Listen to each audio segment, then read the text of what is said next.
In a time long past, deep in the heart of the great Ashanti kingdom, where the gold-dusted plains rolled endlessly and ancient baobab trees whispered secrets to the skies, there lived a boy named Kwame.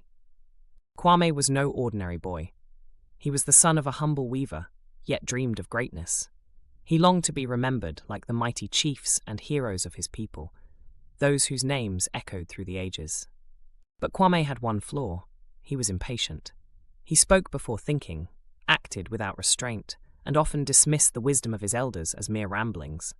One evening, under the soft glow of the moon, the village griot sat by the communal fire, spinning tales of ancestors, spirits, and the sacred forces that bound the living to the unseen. The villagers listened, wide-eyed, but Kwame, as usual, scoffed. "These are trifles," he muttered under his breath. "What good are old stories when it is strength that rules the world?" His words did not go unnoticed.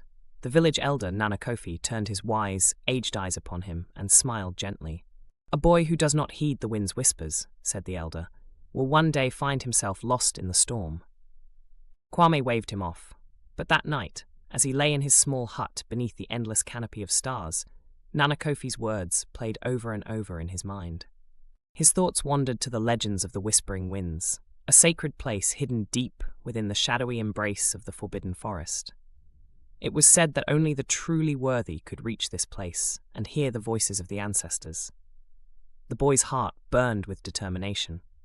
If he could prove himself worthy there, no one would ever doubt him again. Before dawn's first light kissed the earth, Kwame made his decision. Carrying only a single gourd of water and a woven cloth gifted by his mother, he slipped away from the village. He followed the winding snake of a river, whose waters gleamed silver beneath the early sun, until he reached the looming edge of the forbidden forest. The trees stood tall and menacing, their darkened branches curling like claws, and yet Kwame stepped forward, unafraid. At first, all was silent, save for the rustle of leaves in the breeze, but soon the air shifted. The forest seemed alive. Shadows danced, invisible eyes pressed upon him, and the wind began to whisper.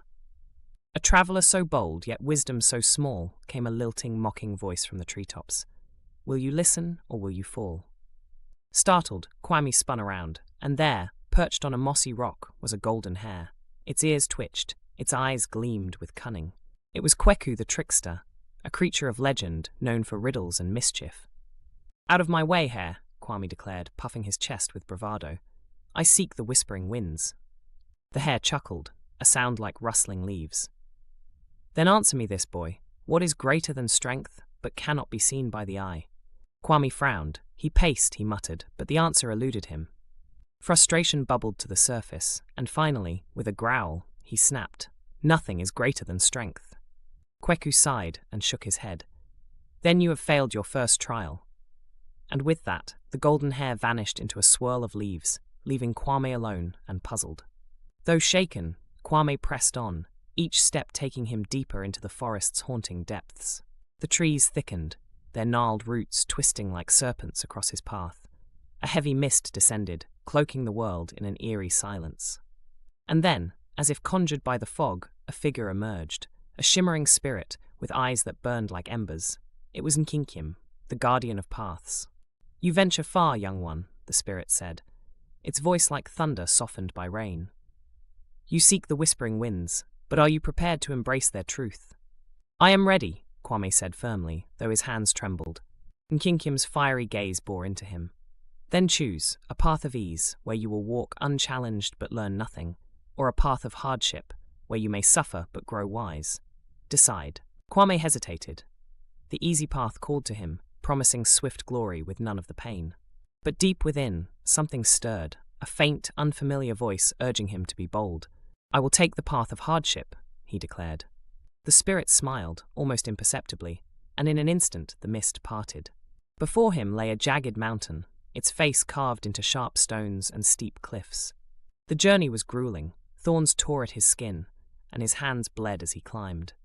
The sun scorched him by day, and the cold bit at him by night.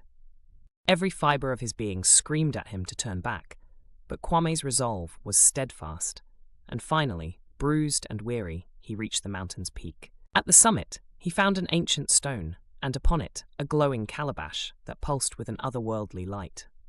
The wind swirled violently around him, whipping his hair and clothes.